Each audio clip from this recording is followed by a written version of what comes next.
আমরা অনেকে বাংলাদেশে থেকে অনেক কিছু ভাবি যে মরুভূমিতে বুঝি গাছপালা নাই। এই যে দেখেন ভাই গাছপালা, আমি কিন্তু মরুভূমিতে দাঁড়ায় আছি। এই যে দেখেন কত সুন্দর গাছপালা, কিন্তু সুন্দর হলে কি এগুলো কিন্তু কাটা দিয়ে বড়। এই যে দেখেন, আর এই যে দেখেন আমি যে জায়গায় থাকি এটা হচ্ছে এই যে রাস্তা থেকে একটু দূর, এটা হচ্ছে মরুভূমি। যে এইখানে যা দেখবেন এখানে এটা অনেক বড় একটা মরুভূমি।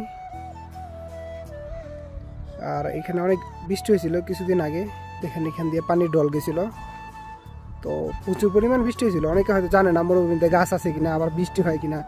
এই যে দেখেন কত সুন্দর গাছগুলো দেখছেন, কত সুন্দর সুন্দর গাছ।